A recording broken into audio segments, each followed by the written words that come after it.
On today's episode of the Command Center podcast, can you dig it? Stefon Diggs is in the building. What kind of impact does he have? Welcome home. Especially on Jaden Daniels. And then it's not your mama's Commanders. AP has been cooking. Get out there. We got the joint practice today. What can we take out of that? And then preseason football is here, man. It all starts right now. Can't wait.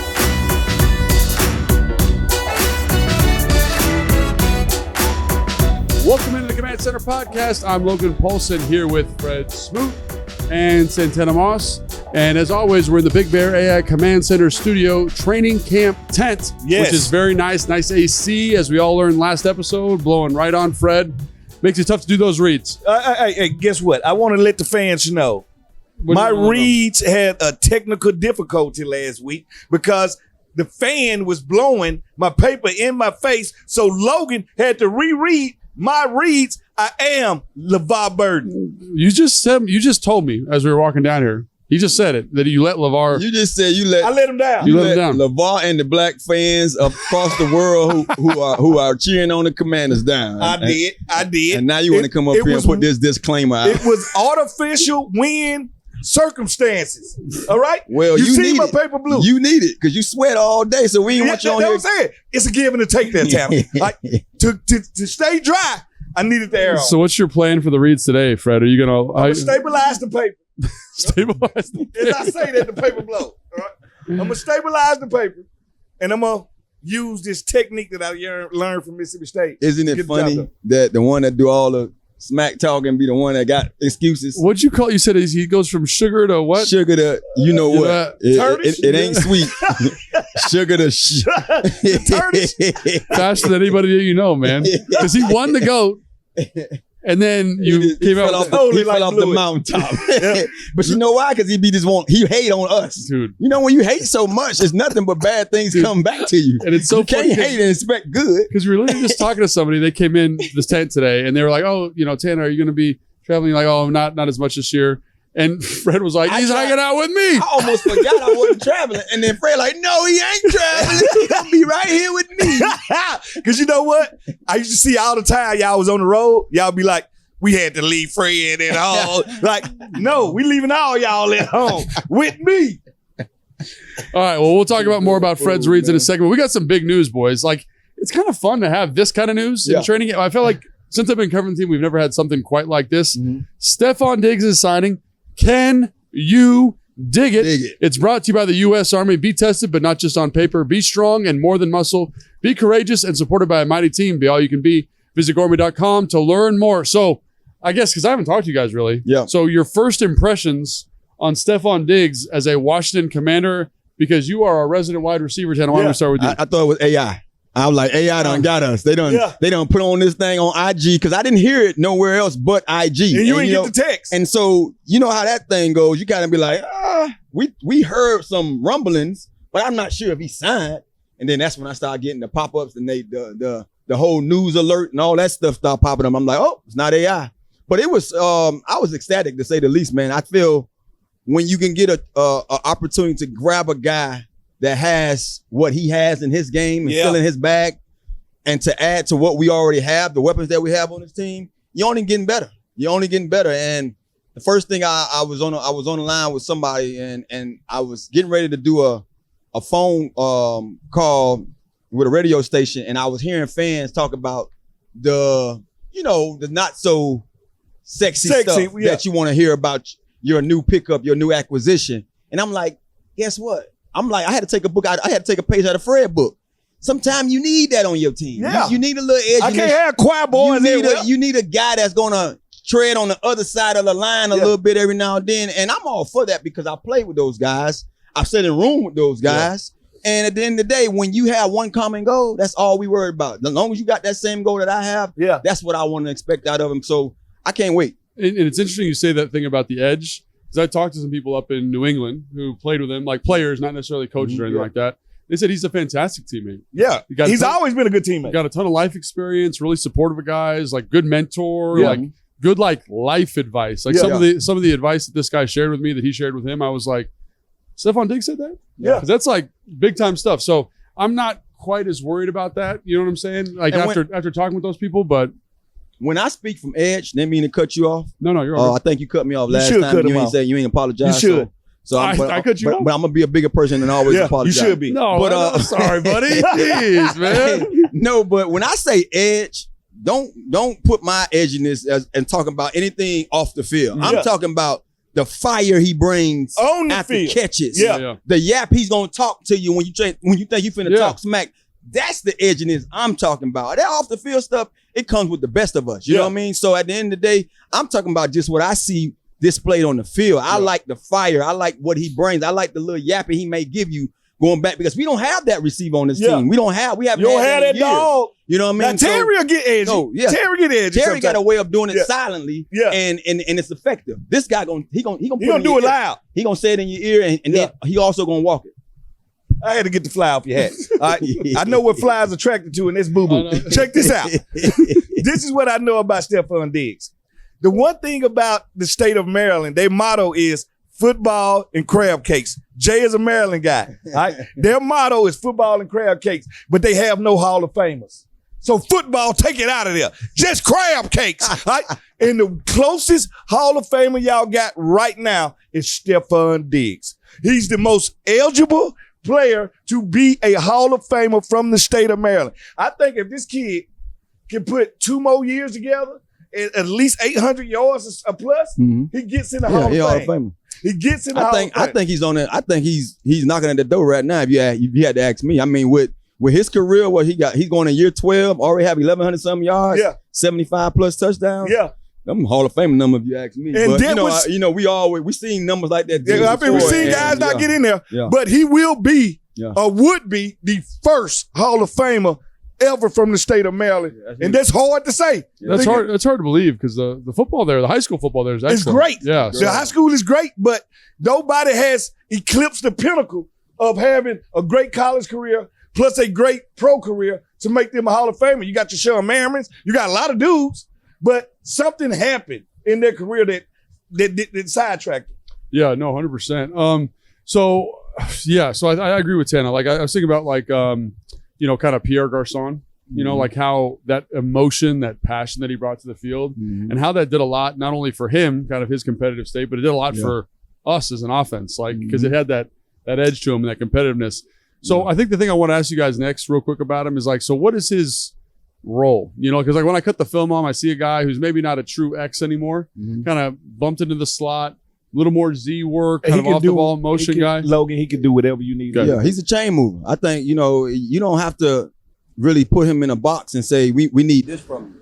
He can be a threat outside, inside, wherever. X, Z, whatever you may want from him. This guy, I watched him last year and I was almost kind of blown off guard just to see that how him in motion and doing things of that nature in the inside. But when you think about it, most of the guys that play on the outside for so long, when they get older, they move to the inside anyway. And that transition is so sweet because by that time we see it's everything. Free release. Yeah, we it's see everything release. And everything is now, we have the advantage of it. We don't have to worry about nobody, putting hands on us or trying to, push us to the sideline. So when you got a guy that can move around, be effective, be lethal at whatever role you want from him, I think that just made us that much better because, like I said before, we ain't queuing on 1-7 no more. We can't come into these ball games, and this is what I wasn't thinking about when I kept, talking about saying, hey, we don't necessarily need another guy because we have so many other talented guys. I forget, even the best of us forget that how much, that puts on one individual guy in Terry McLaurin. Yeah. And the reason why you forget about it because he withstood it all for so many years. Yeah. He didn't care He didn't care about the other guy on the other side. He showed up each and every week. So when you have a guy that's doing that so much, it makes you think that, hey, this guy don't need help. But for him to have help, smoking the city, baby. Hey, this is the best running mate Terry has ever had. Yeah. I don't care about him being 32. His route running skills, his release, his competitiveness, he can beat people deep. He can beat a mid. He can a first down machine. Yeah. He changes everything. Now this offense makes everybody play what I call on defense. We got to play y'all equal. We can't lean to a side anymore. Yeah. We can't take away Terry no more because now Stefon Diggs is over here digging us out and we can't do nothing. We're going to have to go one, cornerback 1 against wide receiver 1, cornerback 2 against wide receiver 2, and you got to play on the straight up ball. And it's interesting, Tanner, because I think we all kind of agreed for a while that like, hey, like they don't need to bring in anybody else.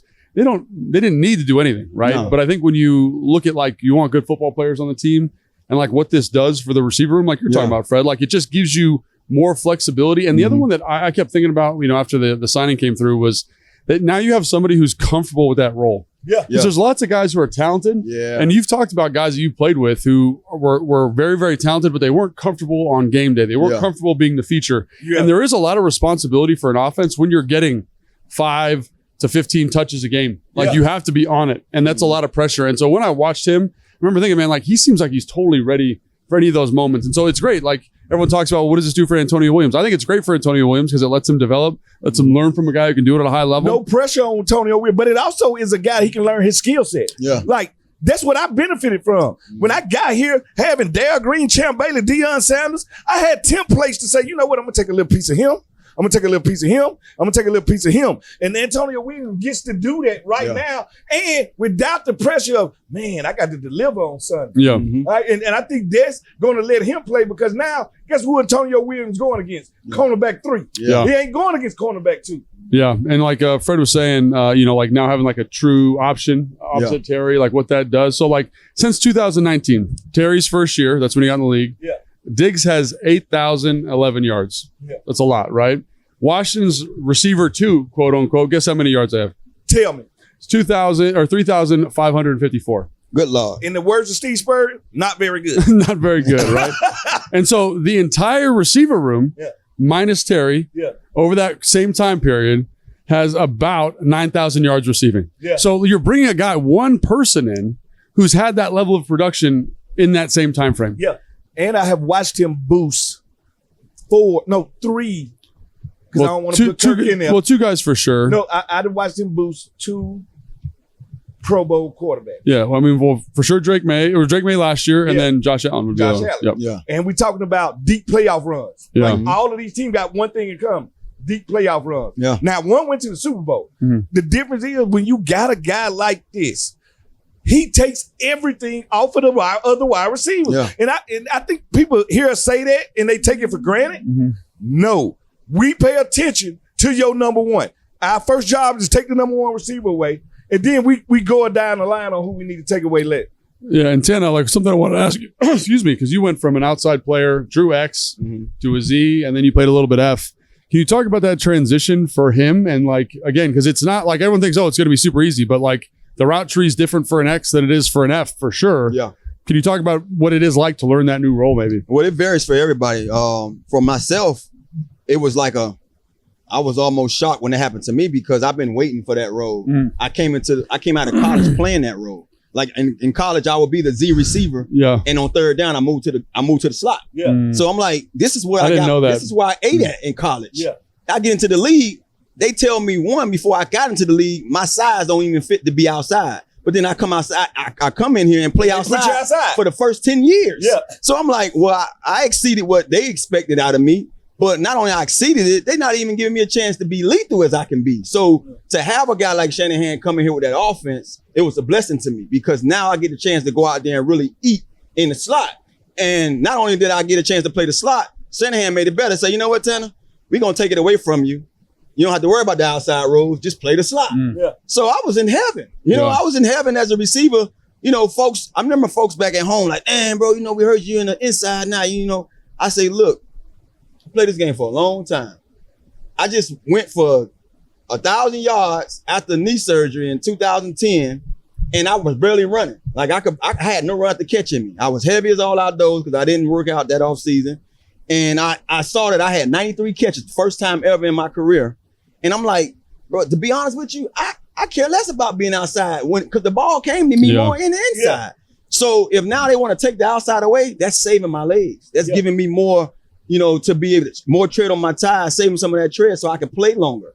And I was able to play another 4 more years with that, under that process or that regimen. So I think for a guy like Diggs coming in here after a season of already playing that way, man, look, you basically giving this guy a chance to really prolong his career and eat because there's no position that he can't play at the receiver position. Yeah. He can play them all. This guy have seen it all. He have done it all. And it seems like when you watch him play, like I said before, he want the best to get on him. Come on over here and get some of this. Yeah. He's waiting and he's yearning for that opportunity. So I don't think it changes nothing for him moving in the slot. I think it just give him a better chance to be as lethal as he want to be. He came out 3 weeks ago and said, it ain't a number 2 receiver in the league better than me. Bingo. Where do you put him? Like, we got the T. Higgins of the world. We got some dudes. Right now, he's the number 2 receiver for the Washington Commanders. Where do you rank him as number 2 receiver? Respectfully, there's some number 2s that I feel like they give him a run for his money. Yeah. But he there. When he calling you out, he calling you out for a reason. Yeah. So I'm gonna let that man speak. I'm gonna let him speak and show. I'm gonna let him speak and show us what he's talking about. But you get a guy like T. Higgins. I don't even see T. Higgins as a number 2. I see him as a 1B. I see him as a 1B because you just can't help but favor the guy that X-Man he got over there on the other side. That dude is unreal. You know what I mean? Like a talent like his is unreal. So T. Higgins, he get the small end of the stick because you got a chase on the field with you. You know what I'm saying? But I'm with Diggs, man. It's a lot of guys out there that I got in mind, but I ain't trying to favor or get him the heads up. Yeah. If this man say he the best number 2 in the league, I'm gonna let him show it. Yeah. No, yeah, I really can't wait to watch him. And again, like the other thing I just want to touch on is people say, well, why is the slot good for him? I think he's got a really good feel. Feels zones really well. He knows how to find that soft spot. Has a good feel for man. And the other thing that stuck out to me was like, dude, he can catch the football. Yes. He drops no pads. Very high level. Best of them. Like it's like a snatch. Like some people it's like, oh, I really got to lock in. Like he can just throw those things up and snatch that football. So and he a yak bringer. He's a guy that gets yak after the ball. Like he gets separation. First of all, let's say last year he was coming off a knee injury. Yeah. This is 2 years and that's hard to look how good he looked last year coming off that knee injury. So just imagine what this year. Thank you. Feeling a little more comfortable. Now it's like I don't even think about the knee injury. I ain't had no knee injury. Yeah. Like now he ready to go. And he back home. Yeah. Like this is home for Stefon Diggs. Yeah. Like, do you know how much pride he finna take? Like, we got a couple of guys on this team, they're gonna take pride with putting this burgundy and gold on. And I'm gonna name their name. Stefon Diggs, Chigga Quanquay, Nick Cross.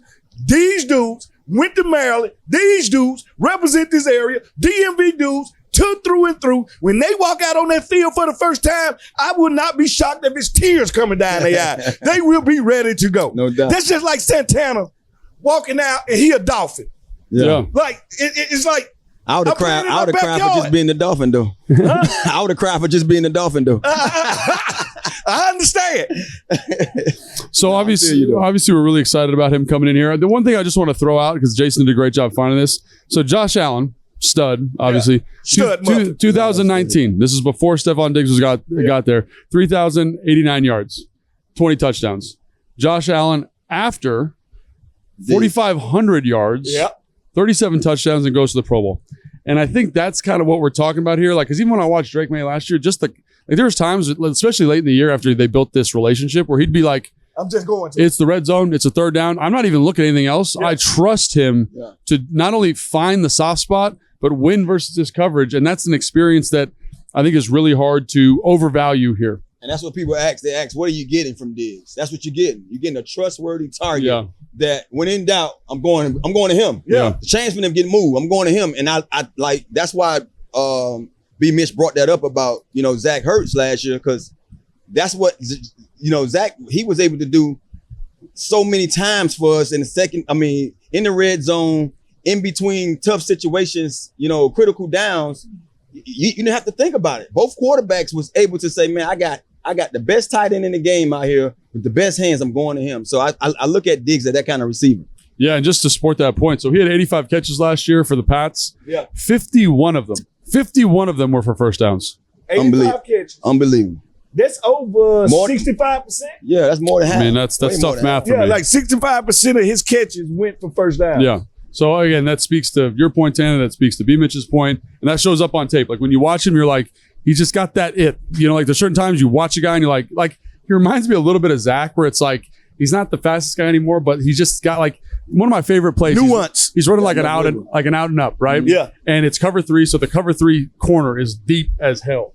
So he's even with him, and Drake May should no way throw this football he's like basically for me to you. Yeah. The ball's coming down, and all he does is just gives a little nudge. Little nudge. The guy gets out of position, and then he makes a great catch. But like that feel, Tana, that OG. To know like, hey, I can't do this. But I can do that. But I get away with this, create a little space, late hands fall away. Like, I was just like, damn. Like, that is so nice having someone in the room. I got one name I'm going to say at wide receiver. He was never the fastest, never the biggest, never the strongest. Nuance was his game. And that's Keenan McCardell. I had to check Keenan McCardell, and I was like, this dude has hit me with every OG move. And it ain't nothing that James Thrash was the same way. Yeah. You're wondering how this dude beat me on this comeback route. He ain't fast. He ain't strong. He ain't this. But boy, do they know how to get to that soft spot. Keenan was once Diggs' coach in Maryland too. Really? Yeah. He coached him in Maryland. Wow. Because, I mean, you definitely see some of that nuance. So, obviously, we're really excited about him. Can't wait for him to get here. The accolades, the stats, they speak for themselves. I think the film also speaks for themselves. But now it's time to move on to our Not Your Mama's Commanders. But we're going to take a quick break to start. And we're going to crown the GOAT. And I think I can safely say. Thank you so much. Safely say that it's not going to be you, Fred.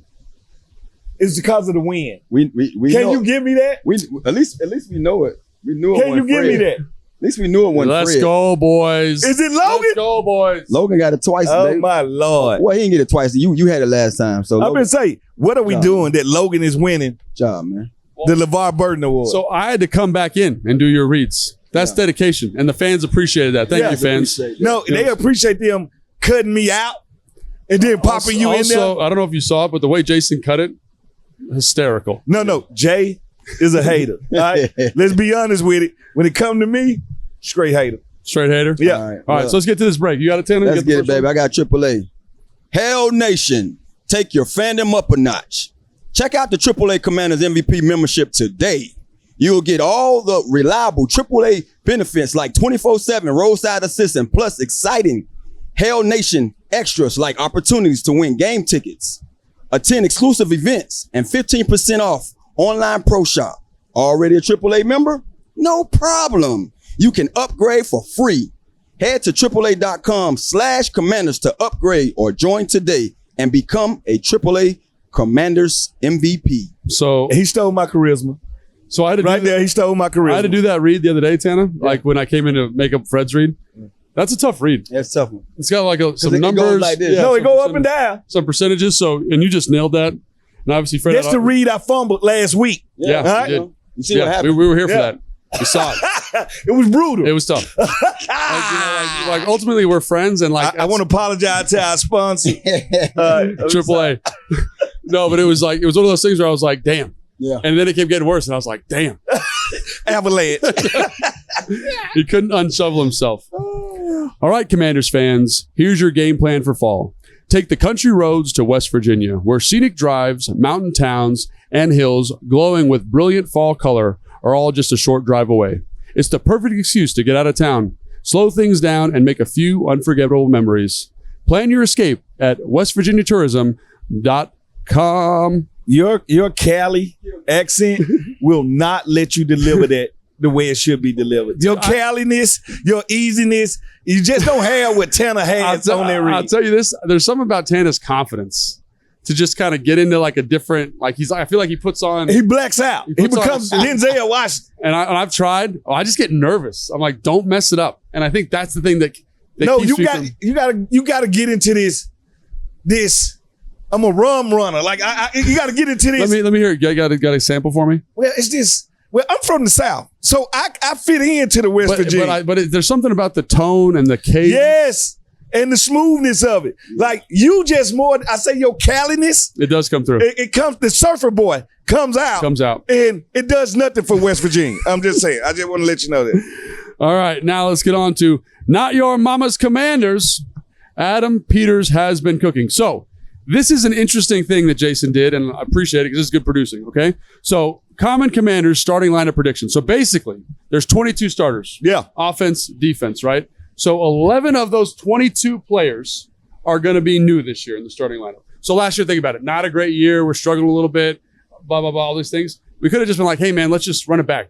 But that's not what AP did, right? Yeah. We're going to get new bodies in here. And we're going to get younger, stronger, faster. And I think that's the thing that jumps out to me, and there's some other stuff we got to go through here in a second, is that, like, it wasn't just like, oh, we got new people in here. We got difference makers in here. Like, I think about Adafe Owe. I think about Von Chason. I think about Sonny Styles. I think about Nick Cross on the defense side of football. And I'm like, dang, those dudes are ball players. Yeah. So I just think about where this team was and where it is now, and really a testament to good roster building from AP. Well, first of all, it's a difference between looking at your weaknesses and say, I'm going to make them a strength, and then going out there and do it.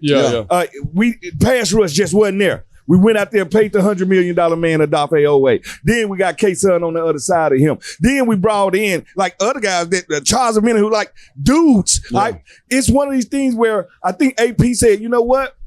I'm gonna have to win this one with numbers, not just one dude. You could have easily went out there and say, I'm finna go get one Ray Lewis and try to fix the problem. He said, I'm finna go out here and I'm finna go get some pieces and I'm finna add them up. And the sum of the parts is going to make us dangerous. Leo Chanel, who nobody talks about, I promise you, when this year is over with, he's probably going to be a 100-plus tackle guy, 5+ sacks, and maybe a pick or two. Like, you can't buy that. Well, it's so funny. I don't disagree with you, Fred, but like the linebacker room is so dense because of all the people that he's brought in, right? So Frankie Louvu is a Peters signing, right? Sonny Styles, Chanel. McGee, Medrano, like all these guys we're excited to watch play. It's just a dense room. So like I think Chanel is a great player, but like you got to beat out Frankie Louvu. You got to beat out Sonny Styles. And like so they're just dogs in there. And it just speaks to, again, like not being satisfied, Tana, with the way the roster was looking last year. I think also too, what stands out to me is just knowing how much room we had, wiggle room with Cap, and just don't know that, hey, we went out there and got all them guys and still had more money. You know what I mean? And that's like, how many years that we've heard of this team being over? We ain't got no money, or just spent the whole on one guy. You know what I mean, or a couple of guys. So to have what we had at our disposal, and to go out there and say, look, we gonna handpick these guys. Like I took a bit from one of the guys. I think it was Adafe. He was speaking about just the team. He was like, man, I look around the room and shaking my head. Like I ain't seen this many key like guys that can play ball in one room. Like this is almost a caliber of a Pro Bowl team on defense. When you're looking at these guys around, I'm like, you got to have 4 or 5 guys that can easily be Pro Bowlers. That's playing almost arguably the same position.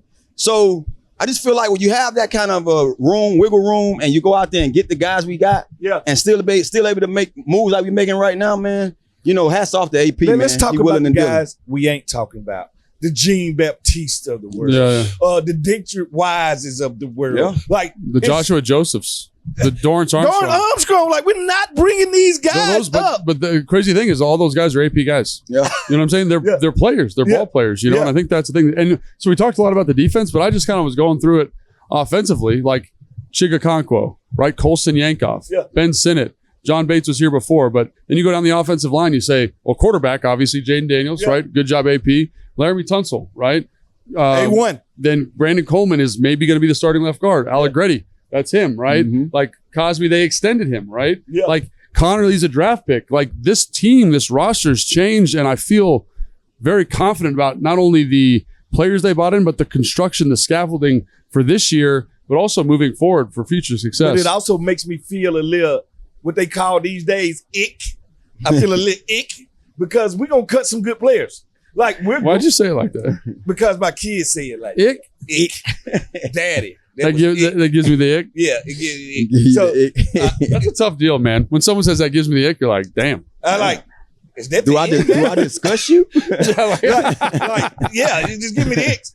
That we're gonna cut somebody. They're gonna be picked up and probably start for another team. Yeah. Obviously, that's really sad. Yes. I was the guy that was always kind of fighting for the bottom, so I empathize with this 100%. But as a fan of like roster construction in football, like we've talked about this before, like that's how it should be. Like you shouldn't be cutting guys that no one else wants. You want to have a plethora, a storage, a stockpile of these players and be like, hey man, like we assembled this team. Let's see if we can get some of these guys to practice squad. Let's see if we can keep them in the building. And if someone else wants them, good, because they're good enough to start for other organizations. So that's where I'm at with that. So really like great job by him. The other crazy stat, so like basically offense, defense, special teams, there's 36 players that'll play. So like your swing tackle, your nickel, your rotational defensive linemen. So of those 36 guys that are expected to be on the team this year, 29 of them were not on the team 3 years ago. 29. So think about that. All these guys are going to have significant playing time roles for this team. Completely flipped over. And it kind of, I think, not to besmirch anybody who was before, but I think it shows kind of where the roster was. And again, all the work they need to do. All you're doing is speaking the truth. They seen what we seen, and it wasn't good enough. Yeah. All right? Like, you're not, like, it ain't like you're being a bad person right now. Yeah. We wasn't good enough. Yeah. And guess what? We went out there and we changed that. Yeah. And really, so kudos to Adam. And honestly, like, kudos to Dan, too, because he's a part of that, too. Like, you got to have that relationship with the GM to kind of be like, hey, man, we got people that we feel good about, people we can develop, people that fit the culture. Like, that's such a big thing. Like, when we talk to Adafe, when we talk to Chig, when we talk to these guys, they're good dudes. You know what I mean? They're people that you're like, damn, man, like, I understand. I understand why you're here. Like, not only are you a good football player, but you seem to fit the organization at a super high level. No doubt. All right. So kudos to Adam Peters, excuse me. He is cooking. We're excited to see him cook. Now we're going to talk about joint practice. But before we get there, we're going to take our second break. Bills. Y'all up? Oh, I'm up. Shoot. Yeah. Sorry, my bad. I thought you guys was waiting for you to start reading. No, and I'm back. Here we go. Sorry. All right. Fred, you know, isn't it strange? It is. People really want to save money, but are so willing to toss their hard-earned coin into a 3-foot pool of disappointment. You don't need to throw your money away, Fred. All you need is your phone. One of your phones. You don't need two. Go to Geico. Get a quote, and you can save $900 with your phone. It feels good to save some coin. It feels good to Geico. How did you blow that read? It's the shordest read. I love that. That's my favorite read. I love the Geico read. That's my favorite one. Short, it's straight to the point. I didn't screw it up that bad. You blew it. You blew it like 7 words in. You fumbled the bag. Damn. Look, it was a good read. But I knew the one little hiccup, he was going to acknowledge it. I knew you, bro. Like, I just know you so much, dog. Like, I say, watch Fred say something. He going to say something, bro. He knew when he stumbled. Well, because first of all, I know. Because I just. You can feel that energy. I'm like, maybe no one heard it. It's a small one. No, you thought like nobody heard that. Yes, we did. Yes, you gonna point it out. Hey, that's what this is about. It's a reading competition. That's a good point. Hey, it is a reading competition. Can't miss nothing with this dude right here, bro. This dude here, dog. All right, so this week we've got joint practice. Yeah. The Miami Dolphins are coming into town, and so we've talked about this today. My bad. Sorry, I'm way off on schedule here. Sorry, guys. Can't read. Can't tell us where we at. Can't read a calendar. You're just off right now. Can't read a calendar. It's training camp, man. You know, training camp, man. They're all sticking together. The one thing about training camp, the days after day 3, they start to rub together. Man. I don't even know what day of the week it is. The day feel like it's Saturday, right? Yeah. So anyway, it starts today. Really excited. We've talked about joint practices before, and so I know Tanner hates them. I love them. You love them. I also hated them. However, as an let me ask you this. Offensive players, bums. Why? Why? You're a peasant to me. I don't even look at you as a DB. So let me say something too. Can I say something? You're a peasant to me. Can I say something real quick? Yeah. Can I say something real quick? So on our last live show, we couldn't get a hold of Fred. We're all worried about him. Oh, Fred, what's going on? It is Friday morning. And so Fred likes to go out on Thursday night. So not that shocking. Yeah. We saw Fred pull up and we're all waiting for him. Oh, we got to wait for Fred. He's coming. We got to hurry. And that dude, I've never seen you walk so slow. All the way from the parking lot to here. And then Anna is like, come on. And you're like, and then you get on camera and the first thing he said, he's like, what's up, guys? We were supposed to be there 2 hours ahead of time. So that's the one where I'm like, for you to be calling us peasants. But we the bum. But we the bum. What I'm telling y'all is be patient for greatness. Be patient for greatness. I was always taught that. Y'all was in a hurry. But greatness is slow. Greatness is slow. It's That's a progress. All right. That's all I'm saying. So I got sidetracked. That's my fault. So I'll tell you why I don't like joint practices. Yeah. One, I didn't like coming in and not knowing the tempo. Yeah. Because there's well, if it's another team, you know the tempo. No. So this is what they'd say. Like this is exactly what would happen. The coach would come in and be like, hey man, we're going to like 85%. Ain't no such thing. And 85 and 100 is the same I'd come in at 85%. And I'd kind of get not beat, but like, it wouldn't be the best rep. Yeah. The coach was like, what the hell are you doing? And I'm like, right, well, I guess I'm going 100. So then I would dog that guy. And then he would come out and dog me, and then it's like we're fighting the next rep. Yeah. That is the lack of consistency from what their coach is telling them to what my coach is telling me. Yeah. That's the thing that pisses me off. Yeah. But again, it's important. That ain't for me. It's just I don't have to see him today. Yeah. I'm tired of going against him. I want to go against somebody else. I want a clean rep. So I got a funny story. Yeah. So we got out there. This is kickoff return. Yeah. And we're not doing live kickoff return reps. And so we're in the wedge. I'm holding hands. I think it was Kedrick. We're getting ready to run down. And I'm a little nervous because you don't know what that guy's going to do. And the guy came up, and it's not supposed to be live. Yeah. And he stopped right before us. Like, we took care of each other, right? Everything was fine. Okay, good. So we get off the field.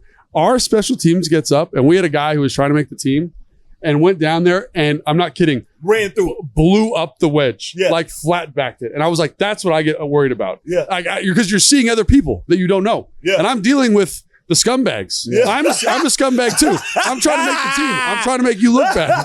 Right? So like you're going to get one of those. So that's why joint practice is a little bit sketchy for me. Yeah, for me, it was just, don't get me wrong, I love something different. I love a change up. So the change up for me was always the preseason game. The joint practice was like 2 preseason games now. Yeah. I got to worry about making it through this because it ain't going to be no 3/4 speed, 85. Nah. It's 100. Nah, I'm going at you. Your mama going to feel this. You know what I mean? Like straight up and down. Like I can't put nothing bad on tape because like he said, you kind of go out there and mess around and the other guy say, this is the chance for me to get a one up on him. And then he gonna make me look bad. Yeah. So to me, that's a misrep. So I hated that fact of knowing that this is another game inside a practice. And with that being said, everybody's not gonna be on the same accord as me. Yeah. I'm gonna be out here balling, busting my behind, and I'm gonna get exhausted. Yeah. And then now I gotta go do this again in the preseason game. Yeah. So that's why I hated the joint practice, because it just didn't make sense to me, because there's no way for us to be mano a mano on one team against another, and you tell us we finna go out here and have a productive day. No, we finna scrap. I enjoyed it because we usually have our practices with Baltimore. Like they were right down the street. Yeah. So did you feel like you knew them well? I knew them well. And that's helpful. That is helpful. I enjoyed because we always had a good defense, and they was always a top defense. But see, Baltimore, for you as a defender, Baltimore back in them days didn't have any scary receivers. No, they did. So it was a day. You had a luxury day out there. You was at the spa. Yeah. Me, Chris McAllister. We had McAllister, Donald. Yeah. Prime was back. Yeah. We had all Ed Reed. Ed Reed was down. Yeah. Ray Lewis in it. Yeah. You name it. Terrell Suggs. Their defense was the best of the best. And we was out there swapping paint with them boys. And I'm out like, yeah, boy, you know what? After the day, I'm going to get a real break tomorrow because this is a game. This is not no practice. You know what I'm saying? No, it was a test. And I enjoyed the test. I enjoyed the comparisons. Like, I used to love to practice against them.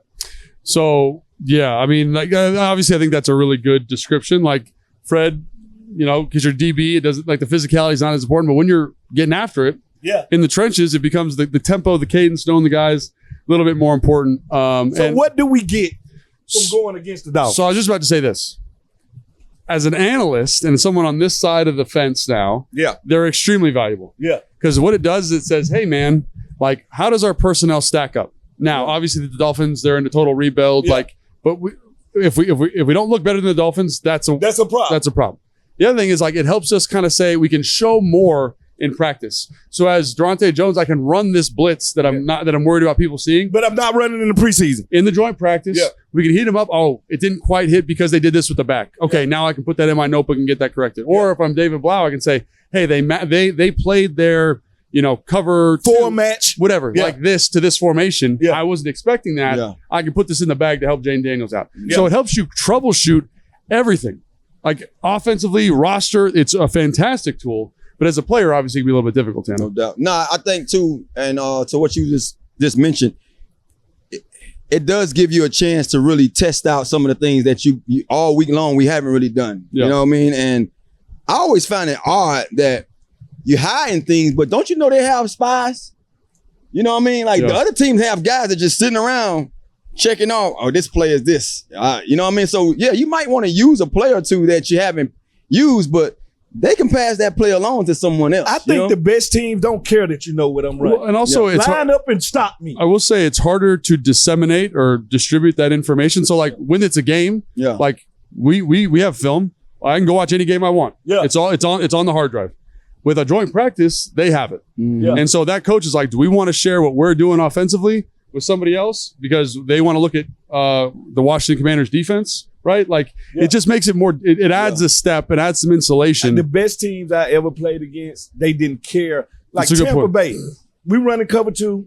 What your butt gonna do about it? Yeah. Like Baltimore, we running Jamal Lewis and we gonna play good defense and good special team. What your butt gonna do about it? But also that defense, man, was crazy innovative. Anyway. They were hunting. I'll tell you one thing too, because I always felt this about Cowden.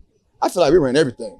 Yeah. I don't feel like I went into a practice and sugarcoat nothing that we was running stuff in OTAs that we ran the week 1. Yeah. You know what I mean? And it carried over from OTAs to the first day of training camp that we ran the same stuff. Like I don't feel like I missed a beat on nothing that we did offensively that first year with Callum or even the year when we had RG. Yeah. I don't feel like we hit nothing. We was around here running those option routes, and we was doing that in the preseason. Yeah. What we gonna do? I was catching those same routes that I caught in the regular season. Yeah. In the preseason, getting in the bunch, coming from the inside of the bunch, running my option route, staying from my outside, running my option route. Like, you know, doing I will say the one thing that we did hide in 2012 was all the 50 series run stuff. No, I would say y'all hated the pistol. That was the one thing we kind of kept. Those, we had probably a certain set few of things that we're going to run, especially the run game. You know what I mean? Like, you don't want people to see that because that, to me, that's your bread and your meat. Yeah.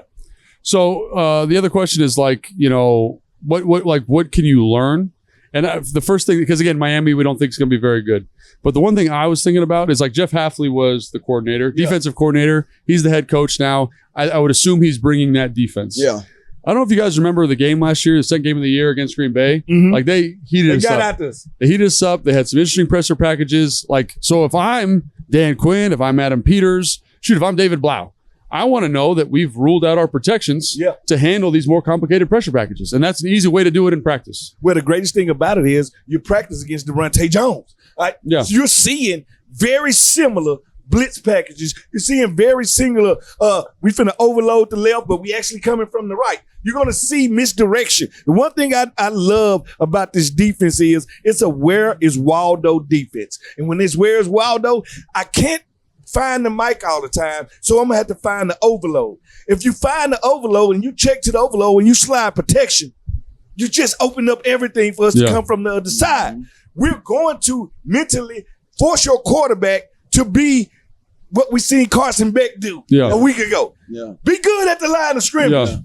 Yeah, and I think that's the other thing too, is if I'm Durante Jones, like I want to see another offense, right? I want to see what that thing looks like. You know, Bobby Sloak's the offensive coordinator down there. That's the Kyle Shanahan deal. Like, so how does our pressures line up? How do we do on third down? And so the next question I'd say is like, how do you structure a joint practice? One is I want to see a lot of situational football. A lot of red zone, a lot of 2-minute, a lot of backed up probably too. Just kind of working the drill, putting all of our quarterbacks in those situations. I want to do a blitz period. Right. I want to get as much of that data as I possibly can so that I can make sure that I'm evaluating not only the roster, but the entire coaching staff. No, I'm going to say, I want to evaluate the brain trust. Like, we got 2 first-year play callers. Like, nothing could help them more than practicing against another team. Like, it's going to give them live action bullets right now to say, you know what? Thought I could do that. No. Or we got to work on it more. I got to work on it more. Like, it's different. I'm with you with that. Do you have any experiences like that, Ten, in a joint practice where something changed coming out? I hate to put you on the spot, but no, I don't recall. I didn't have many. Like the ones that I did have was all like, you know, we had a few with Baltimore, and then we stopped cold turkey. And then late did the Texans. Then we did the I didn't have it against the Texans. I had Patriots. I had the Patriots. All right. That was my only other one when that was Richmond. Exactly. That was Richmond. So I didn't have many, but I think too, if you look at the experience I took out of the one when we went and practiced against the Patriots, although they was efficient going up and down the field, I saw things from certain sets. Like when Kurt got into practice, Belichick even had spoke about it. You know, I don't know what he actually said, but I knew Belichick praised Kirk for how well he looked. And you know, I think you was there because you saw RG when he broke out. When he broke out in 707 and ran, and I was like, "That's a problem." And that was something that, to me, like I think Belichick was frowned upon because I remember, you know, I watched the coaches, you know, and at that time in my career, I was much older. You're older now. I'm paying attention. I'm looking at them too. I was in awe with how they was militant, and they was just running to every drill, and I'm like, shit, we over here taking a stroll. Yeah. We got water bottles in our.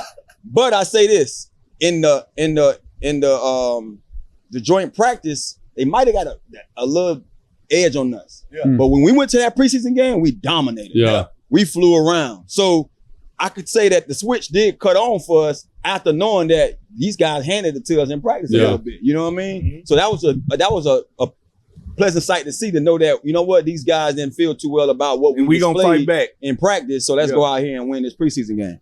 So that's, I mean, obviously if you can come out and watch joint practice, that's going to be the one where you're going to see the most, I think. Yeah. But after this break, we're going to talk about what to expect from the preseason game and why it's still important for the Commanders. But we're going to take a quick break and pay some bills. Bills.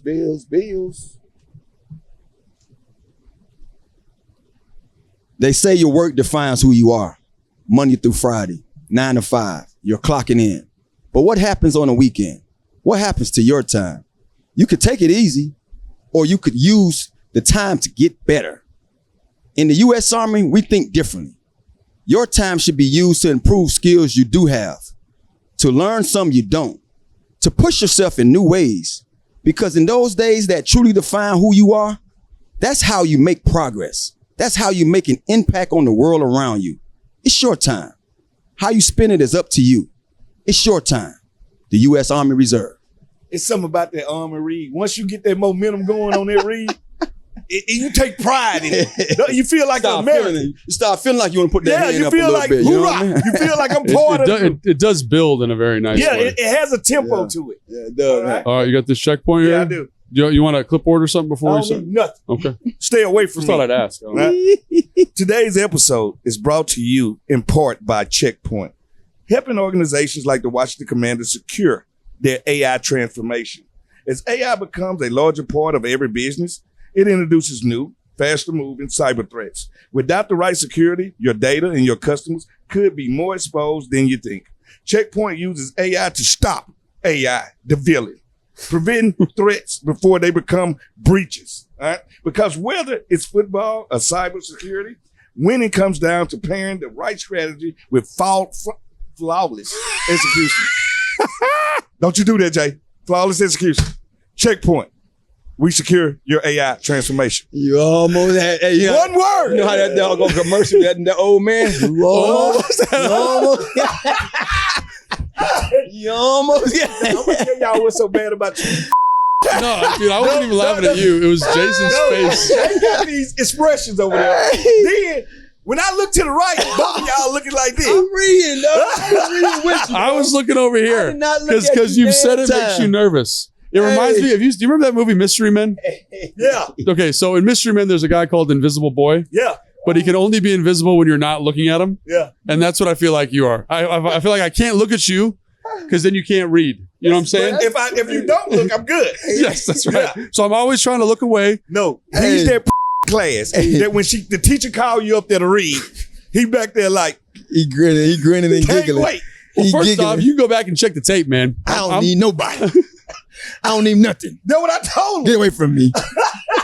And then you say, he butchered it. And then you got to the part where they say flawless execution. And blew it. And blew flawless. Out of all the words, flawless. Oh my God. Well, I guess I'm not getting goated. Me and LeBron missing goat. Hey, watch your name. Don't put LeBron in this. LeBron ain't got nothing to do with you. Me and LeBron, Oh my man. God, that's so You heard funny. Michael Jordan say, ain't no goats. Ain't nobody better than anybody. There ain't no goats out here. Jordan said that? Yeah, Jordan said that. Put a stamp on it. All right, Jordan.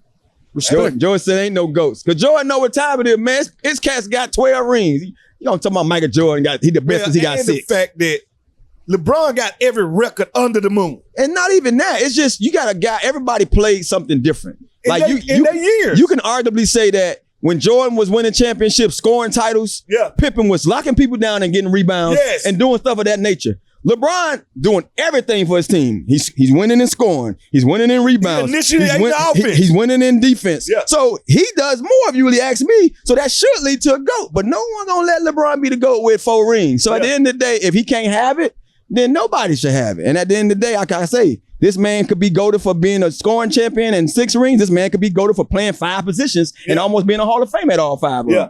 And we can all agree to this. Wilt Chamberlain, numbers-wise, nobody could touch it. They had to change the game for Wilt. They had to change the game. But Shaq was an unstoppable force. Yeah. It'd have been cool that couldn't shoot free throws. Yeah. So it's too many great players, man. I'm glad we was able to change gears a little bit because I know the fans they appreciate this. It's too many great players to try to just crown one. But I understand why we crown the one we do. Yeah. I'm all with you. I grew up being like Mike too. I wore the MJs, I wore the wristband on my calf. I wanted to be like Mike. Yeah. But you can't tell me from then to now, you can't praise the others, man, because there's too many other greats. Because I remember when I hit like 73 points in the game and they tried to goat me and I was like, nah, it's too many of us out here. Yeah, that's the time we go to the next segment. All right. Preseason game 1. Oh, man. What can fans expect to see in this game? Absolutely nothing. No, you stop that. You stop that. Because I think schematically you're right. I think you're 100% right. I think anything that's worth seeing from an X's and O standpoint will happen in the joint practice. Yeah. However, those preseason games, speaking from experience, still matter when it comes to making the roster. I'm going to tell you what I want to see. Okay. Flawless execution. Unlike his read. Brought to you by Checkpoint.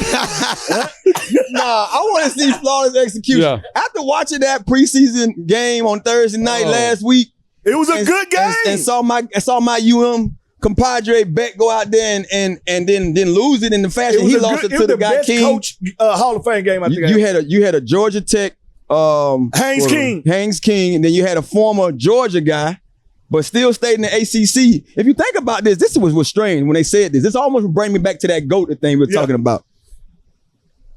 Haynes King won ACC Best Player Award last year. Didn't get drafted. No. Beck got drafted.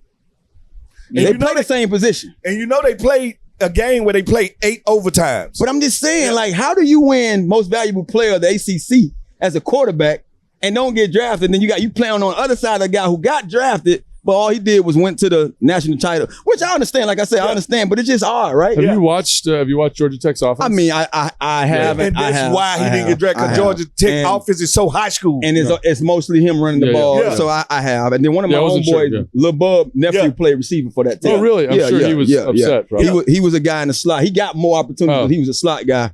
I think he's a guy that's probably he's in a camp, or he might be going to Canada, one or the other. Yeah. But no, I watched them twice. Yeah. I watched them twice. The year before last, they edged out of Miami. They came to Miami and beat us. And then last year, I watched them. I think Haynes King gonna be a pro for a long time. Yeah, he's gonna be good. I'm sorry. I know a pro when I see a pro quarterback. Yeah. He's gonna be a pro quarterback. Not polished, but he gonna get there. Yeah, but I truly want to see a flawless executed game from both sides. Yeah. I want to see our guys go out there, because there's going to be a lot of guys get a chance to play. We're not going to throw those ones out there. We're going to get some guys to go out there and say, hey, stretch your stuff. Show us, are you made for this league, And those guys should be chopping out the bits, knowing that they're going to get opportunity. I want to see, is our depth really the depth we think we got? That's a good point. I want to see the 2s and the 3s go out there and dominate. Yeah. Because if we deep as we think we are, they should dominate the Miami Dolphins. I'm sorry. At the end of the day, if we're deep as we want them, if we think we are, our 2s should be able to beat their 1s. Yeah. No, I think that's 100% right. And again, this is an opportunity for the backup, your favorite player. How does Tyler Owens do? How does Kane Madrano do? How does the running back battle look? This is a good opportunity for those run guys to step to the forefront. Those backup offensive swing interior, exterior players. What are those guys look like? I want to see the fat man go down here. Dude, I haven't talked to you about this. Yeah. He's looked really, really sharp the last 2 or 3 days of practice. Yeah. Very quick, explosive. His balance looks great. I'm really excited to see him get some touches in the preseason. Yeah, but he gonna only show his worth, like he said, when it's live action. Like, because he's not going to wow you with his ability to beat you in one-on-one. He's going to wow you with his toughness. So we can say that we probably get to see a lot of our ones, go after their ones in that joint in the practice. And in the preseason game, we'll look at a lot of those twos and the threes. Yeah, and I think the other guy too is like some of these UDFA like receivers, like Jaden Bradley. Are you a practice squad guy? Like, what's your role on this team? Yeah. The like Quentin Morris, the backup tight end, like he's had a pretty good couple of days here with Bates being out, being like that wide blocking tight end. Yeah. Can you do it when the lights are on? And because I remember we had a guy here when I was playing here. I'm not gonna say his name, but say it. Had an excellent camp, really good camp, and then got out in the preseason and like went the wrong way. False start, dropped the ball. Maybe he's not ready. So that's how I know you're not really for high level journalism, because you hide in your hand. Right? I mean, Let me tell you this. That's my guy. I'm not gonna like. Champ Bailey had a guy that we praised because he was giving us so much problems at practice. That's Taylor Jacobs. You bring him up all the time. He was just giving us like, Lord, this is heaven. He was giving us the opposite. Right? That's what he was doing. The lights would turn on, and me and Champ was flabbergasted because he wasn't doing that to the DBs of the opposite team that don't even know him. And sometimes guys get stage fright, you know. And I think the way you get those guys from not being in that situation is what we talked about earlier. You have a Diggs on the team. You ain't got to force Taylor Jacobs into that role. Yeah. And I think that's when I got here. Even though I felt the same way, I saw more on this field than I did in the games. Yeah. But I can say he slowly came around in those games because now that role is taken from you to be that number 2. Yeah. To be the primary target. Now you're on the field with a bunch of primaries, and now you got to hold up your end of the bargain by just making a play. Secondary. So, think about it. If you on the field with Dion, Champ, Darryl Green, Fred Smoot I see why you had 5 picks. Yeah. Because now you like, they coming at me. They coming at you. Yeah. So I gotta hold up my end of the bargain. Yeah. So I think that's what happens when you got a guy that's not thrust into that position or that role. He can be able to come himself. He can mature and develop into that guy. In his own pace. Yeah.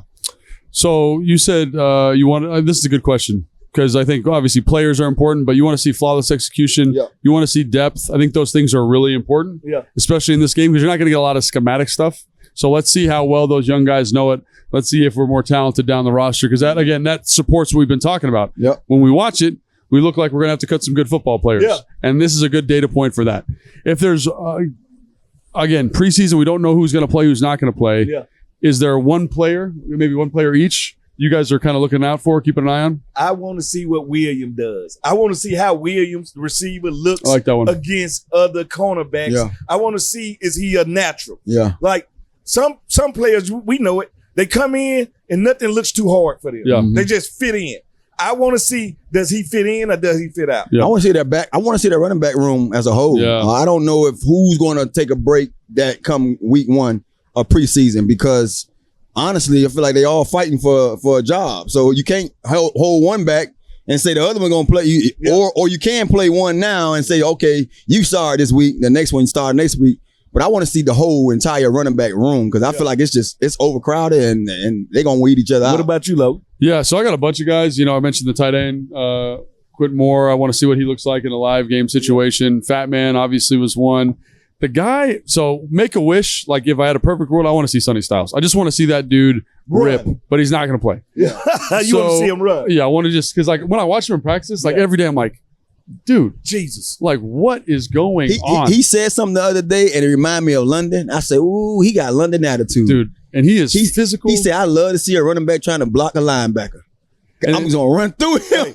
I say, Lord, for a guy to think like that. About it, Tanner. London played with his daddy. Yeah, exactly. Yeah, they're going to think about it. Yeah, you're right. Like London played with his daddy. So I'm not shocked that a little bit of London and a little bit of his daddy rubbed off on him. Yeah. Yeah. So, I mean, I'd love to see him play, because just I can't wait for fans to see what we've seen in practice. Yeah. Like watching him blitz, watching him cover, watching him play overhand. Like I can't wait. But the guy that I am probably most excited to see is Joshua Josephs. I just want to see him. He's violent. Go hunt, man. Go hunt. All the stuff you've been doing in practice, just carry that through. I want to see if it works against other offensive linemen. Yeah. Kind of like you were talking about with Antonio Williams. Yeah. Joshua Joseph has had splash play after splash play in practice. Does that translate to what they're doing in Miami? On Sundays? Yes. So that's it. Obviously, Can't wait to watch a joint practice. Can't wait to watch a preseason game. Again, why is this? We're not going to see a lot, but they're just more data points and people kind of chasing their NFL dreams. Football is here. It's back, baby.